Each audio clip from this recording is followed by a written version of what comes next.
क्योंकि यह एक आगाज है। निश्चित है आगे चल करके एक बहुत बड़े विशाल रूप में यह रूप धारण करेगा, जिसमें विश्व के लोग यहाँ आकर के और अपने आप को धन्य समझेंगे, क्योंकि यह जो पुरातन काल में भी इस प्रकार देश विदेश के लोग यहाँ आया करते थे और अपने आप को धन्य समझकर उन्होंने लिखा भी है।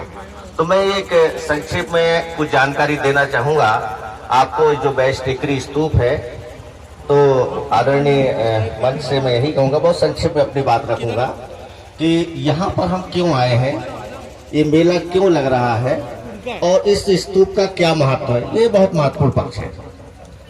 तो आप सभी जानते हैं कि भगवान बुद्ध 6ठी शताब्दी ईसा पूर्व से, आज से 2600 साल ईसा पूर्व से भगवान बुद्ध का नाम जो है बहुत बड़े उपदेशकों में था, मार्गदाता के रूप में था।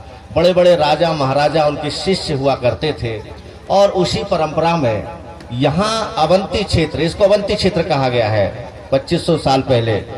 और यहाँ के जो राजा थे चंड प्रदोत, बहुत शक्तिशाली राजाओं में थे। पूरे देश में 4 राजा प्रमुख थे, एक मगध का राजा, दूसरा अवंती का राजा चंड प्रदोत, तीसरा कौशल का राजा, ये 3 और एक और मत्स्य देश का। ये 4 राजा जो प्रमुख थे, उसमें से ये चंद्र प्रदोत बहुत शक्तिशाली राजा माने जाते। तो इसका बहुत बड़ा क्षेत्र था, गुजरात, राजस्थान, पूरा मध्य प्रदेश, मथुरा, ये सारा क्षेत्र इसके अंतर्गत आता था, बहुत बड़ा क्षेत्र। यहाँ के राजा चंद्र प्रदोत को जब पता लगा कि भगवान बुद्ध जो है बहुत बड़े मार्गदाता है, तो मैं भी उनके उपदेश सुनकर के धन्य होना चाहता हूँ।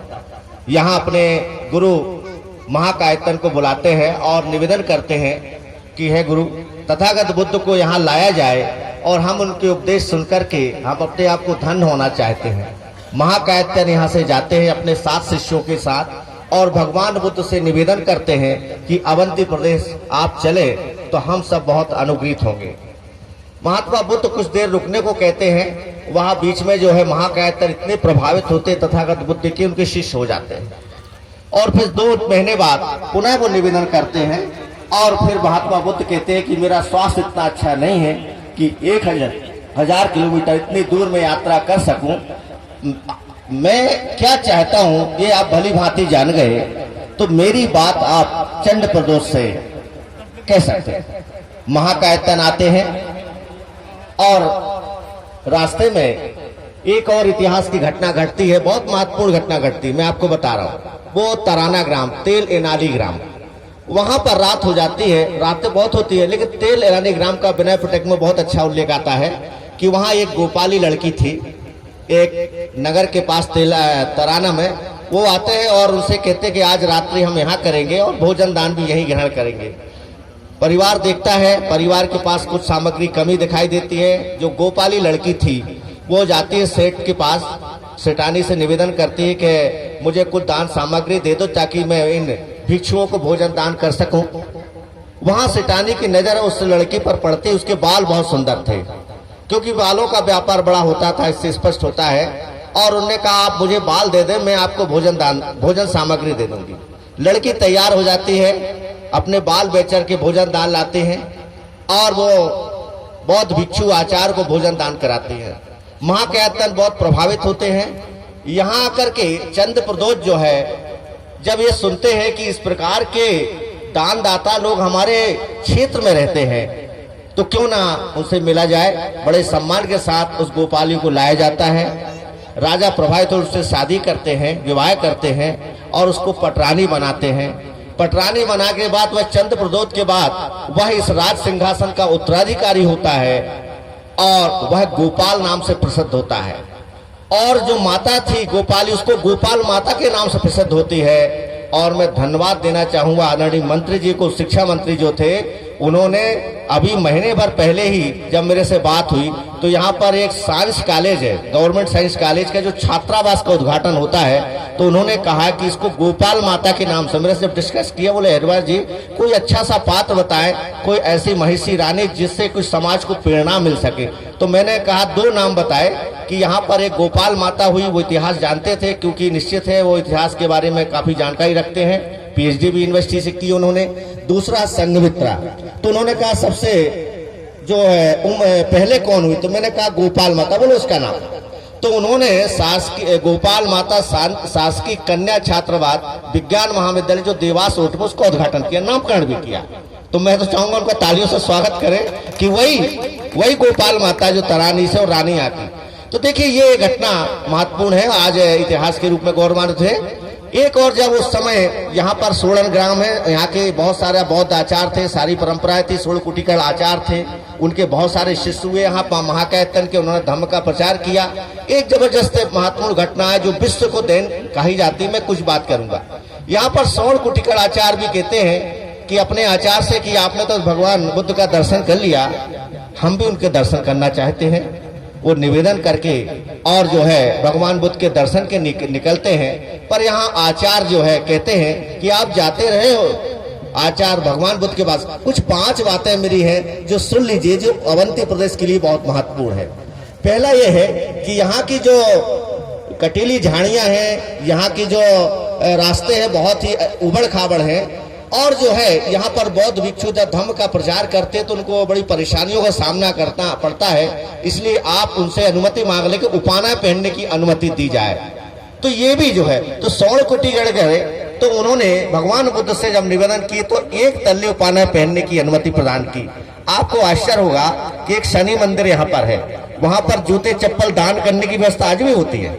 आज भी अमावस्या के दिन लगता है तो वहां दान, ये वही परंपरा है। वहां शर्त रखी थी आप नए जूते नहीं पहन सकते, उपासकों द्वारा दिए गए जो जूते चप्पल हैं उनको पहन करके बौद्ध भिक्षु जो है धम्म का प्रचार करते थे। तो इस प्रकार की दान करी परिपाटी आज भी उज्जैन में दिखाई देती, लेकिन लोग उसका मूल इतिहास भूल गए। दूसरी बात है कि पहले एक चीवर रहता था बौद्ध भिक्षु के पास, एक चीवर वही पहनते थे, उसको पहन करके धम्म का प्रचार करते हैं। जब भगवान बुद्ध के पास निवेदन किया ये स्वर्ण कुटीकढ़ आचार्य ने, उन्होंने कहा चीवर पर्याय कर दिए जाए ताकि बौद्ध भिक्षु नित्य स्नान कर सके, क्योंकि भाई जब एक चीवर रहेगा तो मुश्किल होता था स्नान करने में, वही पहनना सुखाना और उसी को पहनना।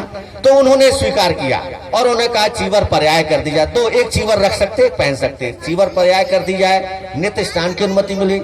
जो बिछौना थे वो पत्तों में सोया करते थे हमारे बौद्ध भिक्षु। तो यहाँ के आचार्य ने निवेदन किया कि आप जो है कुछ चर्म बिछौने या कुछ शयन करने के लिए कुछ अनुमति जाए। तो उन्होंने चर्म बिछौने के ऊपर, क्योंकि उस समय चर्म थे और तमाम चीजें जो थे उस पर सोने की अनुमति वो थी। 5वां ये था कि पहले 11 बौद्ध आचार्य ही धम्म को जो है कहना चाहिए वो बनाते थे, आचार बनाते थे, बौद्ध भिक्षु बनाते थे। यहाँ 5 का अनुमति भी उस समय ली गई। ये उज्जैनी की देन है।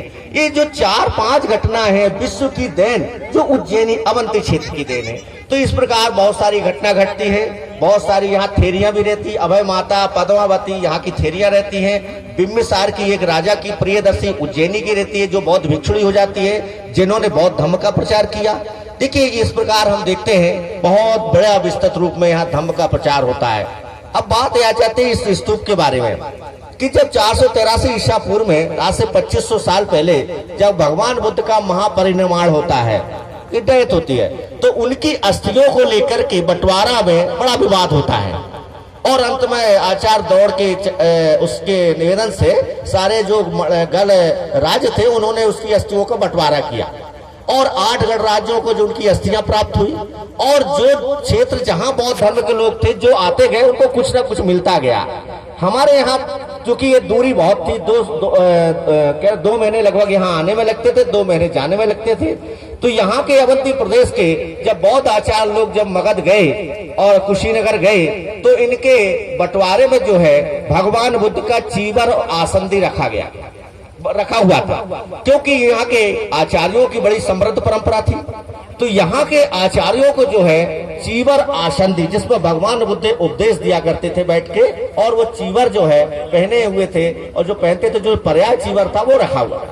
तो अवंती क्षेत्र को प्राप्त हुआ, सम्मान से लाया जाता है यहाँ पर, और इस स्थान पर जो है रखा जाता है और इस पर एक स्तूप का निर्माण होता है जिसको आप ये दर्शन कर रहे हैं। ये बड़ा स्तूप, इस पर स्तूप बनाया जाता है और नित्य यहाँ की पूजा आरंभ की जाती है। स्तूप मैं बता रहा हूँ 4 प्रकार के स्तूप होते हैं। एक अस्थि स्तूप जिसमें अस्थियां रख करके स्तूप का निर्माण किया जाता है। दूसरा भौतिक स्तूप, जो उपयोग में लाई गई चीजों, चाहे बौद्ध आचार्यों के चाहे तथागत बुद्ध के, उनके आचार्यों के जो उपयोग में लाई चीजों को जब हम ऊपर रख करके स्तूप कर, भौतिक स्तूप होता है।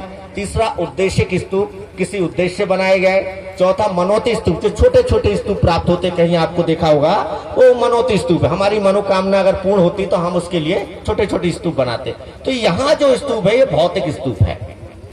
इसके बाद इसकी महत्ता बढ़ती जाती है और हम देखते हैं कि जब अशोक यहाँ का गवर्नर होके आता है, उसके पहले उसके दादा चंद्रगुप्त मौर्य की जो एक पत्नी थी रत्न मंजरी, वो भी उज्जैनी की थी, बौद्धिस्ट थी। मैं आपको बता रहा हूँ, वो भी बौद्धिस्ट थी, वो उसका प्रभाव था। और जब बिंदुसार का पुत्र अशोक जो जब यहाँ आते हैं तो गवर्नर रास्ते में विदिशा पड़ता है, वैश्यनगर कहते हैं, वैश्यों का नगर उसको कहा गया है। और वहाँ रात रुक के वहाँ श्रेष्ठी की जो लड़की है, राजकुमारी है, और उसका नाम देवी है, वो उससे शादी करते हैं। यहाँ आते हैं, 11 वर्ष तक अशोक यहाँ वायसराय के रूप में रहते हैं। और यहाँ पर महेंद्र उनका जो बड़ा पुत्र है, संघमित्रा उनकी पुत्री का जन्म यही होता है। दोनों की शिक्षा यही होती है। कालांतर में जब सम्राट के समय बिंदुसार बीमार पड़ते हैं, देखा कि उत्तराधिकार का समय आ गया, तो अशोक जब यहाँ जाते हैं मगध और उत्तराधिकार का युद्ध होता है, वो साम्राज्य के कहना चाहिए वो सम्राट बनते हैं। तो वहां पर एक देखा होगा कि कलिंग युद्ध होता है। कलिंग युद्ध के बाद बौद्ध धर्म ग्रहण करते हैं और देखा कि तृतीय बौद्ध संगति का आयोजन भी करते हैं। जो तृतीय बौद्ध संगति में संघमित्रा महेंद्र जाते हैं उज्जैनी से, और वहां पर यह देखा जाता है कि कौन किस क्षेत्र में बौद्ध धर्म का प्रचार करेगा। तो वहां पर महेंद्र जो है, उनके पुत्र जो है, वो श्रीलंका के लिए चुने जाते हैं, क्योंकि श्रीलंका के लिए स्वयं तैयार होते हैं महेंद्र जो है। और यहाँ आते हैं महेंद्र, उनकी माता देवी नहीं गई, ये बिहार, सांची के बिहार में रहती हैं, जिसको महाबिहार कहा गया है। तो यहाँ पर जो रहती है, यहाँ पर महेंद्र रहते हैं। और सबसे बड़ी बात एक और बता रहा हूं मैं कि देवी अशोक के पहले ही बौद्धिस्ट हो गई थी, बौद्धिस्ट थी, क्योंकि जो वैश्यनगर है वो बौद्ध से प्रभावित था पहले से। और कहते हैं, एक और कहावत अपने परिवार में चलती है कि जब किसी पुरुष से की सफलता के पीछे उसके नारी का हाथ होता है, एक कहावत है। ये वही है कि जब सम्राट अशोक बौद्ध धर्म ग्रहण करते, विश्व में उनका नाम होता है, तो उसके पीछे देवी का हाथ होता बौद्धिस्ट बनना। ये बहुत बड़ा इतिहास है, क्योंकि देवी जब यहाँ पर रहती है, इस स्तूप के दर्शन के बगैर भोजन नहीं करती थी। वो लिखती हैं, इतिहास में आता है कि वो प्रतिदिन इस बुद्ध के स्तूप के दर्शन करती थी। भिक्षुओं को भोजन दान कराने के उपरांत जो है, वो दान देने के बाद खुद भोजन दान ग्रहण करती थी। ये अशोक के बुद्ध होने की पहले की घटना है। इस बात का उल्लेख जो है गुर्जराभिलेख, दतियाभिलेख में भी आया, बहुत सारी चीजों का। ये बहुत बड़ी बात इतिहास की, हमने बहुत सारा पढ़ा, देखा उसको। देखिए होता है, जब महेंद्र आते हैं यहाँ, देवी से जो है, देवी से मिलकर के वो श्रीलंका जाते हैं और श्रीलंका में बौद्ध धर्म का प्रचार करते हैं। तो श्रीलंका जो बौद्ध धर्म है, उज्जैनी की देन है। यहाँ के जो पुत्र है, वहाँ के जो राजा की जो रानी थी अनुलोमा देवी जो थी, वो भी जो उनको जब महेंद्र से निवेदन करती कि हमको भी जो धर्म में दीक्षित कीजिए, उन्होंने कहा नहीं, नारी को नारी ही दीक्षित कर सकती है। तो उन्होंने कहा कौन हो सकता? उन्होंने कहा मेरी एक बहन है संघमित्रा, अगर उनको आप ला सके तो अच्छा रहेगा। वहां से एक दल आता है, लेकिन संघमित्रा मगध में रहती हैं और वहां जाता है एक दल। उसकी संघमित्रा यहाँ आती है, सांची जाती है, अपनी माता से मिलती हैं और मिलने के बाद वो श्रीलंका जाती हैं। और श्रीलंका में भी अनुलोमा देवी के साथ 500 महिलाओं ने जो नारियों ने जो है बौद्ध धर्म ग्रहण किया। और इस प्रकार भाई बहन दोनों मिलकर के और पूरे श्रीलंका को बौद्धमय से संस्कार से बना देते हैं। एक और महत्वपूर्ण घटना दीपवंश महावंश में आती है कि वहां पर जब अनुराध महोत्सव होता है, अनुराधपुर महोत्सव होता है, तो वहां से जब यहाँ निमंत्रण आता, तो इस क्षेत्र में, अवंती क्षेत्र में 40,000 बौद्ध भिक्षु यहाँ से वहां जाते हैं बौद्ध महोत्सव में भाग लेने। ये बहुत बड़ी, इससे आप अनुमान लगा सकते हैं कि इस क्षेत्र में बौद्ध धर्म का क्या प्रभाव रहा हो। और वहां पर अनुराधपुर महोत्सव के आसपास एक उज्जैनी नगर आज भी है इतिहास में, कि इतने बौद्ध भिक्षुओं के नगर ही बस गया था और उसका इतिहास में उज्जैनी नगर ही पड़ा श्रीलंका में। ये बड़ा महत्वपूर्ण पक्ष है। इस प्रकार हम देखते हैं कि बौद्ध धर्म के सम्राट अशोक का बहुत बड़ा योगदान है। और सम्राट अशोक ने बौद्ध धर्म ग्रहण करने के उपरांत जो है यहाँ पर आते, सांची में उनका अभिलेख मिलता है, सारू मारू की बौद्ध गुफा है, वहां भी एक अभिलेख मिलता है कि वो आते हैं और शाम कुमार उनका जो राज करते हैं, जो कि इस क्षेत्र में राज था, उनसे निवेदन करते कि बौद्ध भिक्षुओं का पर ध्यान रखा जाए, यहाँ की जनता किसी प्रकार से दुखी ना हो। उपनिट विहार की चर्चा होती है, उसमें उल्लेख आया है। उसमें एक और उल्लेख आया कोरम विहार की। कोरम विहार का अर्थ होता है पवित्र स्थल। ये श्रीलंका, तो श्रीलंका की जो बौद्ध भिक्षुणियां थी, संरक्षिता पूषा, उस अभिलेख में उल्लेख आया है। अब अभिलेख में अगर कोई नाम आता है तो छोटा मोटा नहीं होता। आज से 2200-2300 साल की पहले बहुत बड़ा उनका क्षेत्र रहा होगा, आप आश्चर्य करें। इस प्रकार जो है हम देखते हैं कि अशोक वहां आते हैं, अभिलेख होते, देवी से भी मिलने आते हैं वो यहाँ इस क्षेत्र में। वो पुनः देखे धर्म का प्रचार करते। यहाँ पर अशोक के स्तंभ पाए गए, यहाँ शीर्ष स्तंभ अशोक के जो हमारे विश्वविद्यालय के संग्रहालय में संग्रहित है। यहाँ पर हाथी पिलर का स्तंभ पाया गया, यहाँ पर वृषभ स्तंभ का पाया गया, जिसमें कमल है, ऊपर वृषभ है। इस प्रकार पूरे देश में जो उनके स्तंभ पाए गए। उज्जैनी में 2 स्तंभों की हमारे यहाँ चर्चा है, जो उल्लेख है, मिलता भी है और हमारे संग्रहालय में संग्रहित है। तो इस प्रकार बहुत सारी मुद्राएं जो है यहाँ से पाई गई।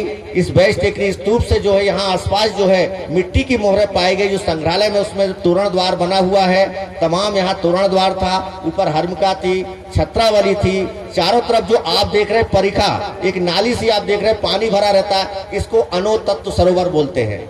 इसमें स्नान करके उप संपदा दी जाती थी, क्योंकि ये पवित्र है। अगर किसी को चीवर पहनना होता था, ये भारत में नहीं विश्व का पहला स्तूप है जिसमें चीवर अगर ग्रहण करते थे, इस स्थान को बहुत पवित्र स्थान घोषित, क्योंकि भगवान बुद्ध का चीवर यहाँ रखा गया था। तो सीधे स्नान करके चीवर धारण करता था। और यहाँ पर जब हेनसांग यहाँ आते हैं, चीनी यात्री हेनसांग आते हैं चाइना से दर्शन करने के लिए। चाइना के इतिहास में, तिब्बत के इसमें 4 पवित्र स्थल माने गए भारत में, जो महातीर्थ के रूप में। पहला जहां भगवान बुद्ध का जन्म हुआ, लुम्बिनी। दूसरा जहां भगवान बुद्ध का महापरिनिर्वाण हुआ, कुशीनगर। तीसरा जहां भगवान बुद्ध ने शिक्षा दी, सारनाथ, जो मृगडाओ कहते हैं, जो बोध गया है ये क्षेत्र। और चौथा अवंती क्षेत्र, क्योंकि ये उपसंपदा प्रदान करने वाली सर्वाधिक जो है यह स्थली रही है। तो ये इस प्रकार हम देखते हैं, ये दिखाई देती है। अब मैं देखिए सामने, आपके सामने एक स्तूप छोटा दिखाई देता है, एक और स्तूप तो यहाँ पर जो नष्ट कर दिया गया।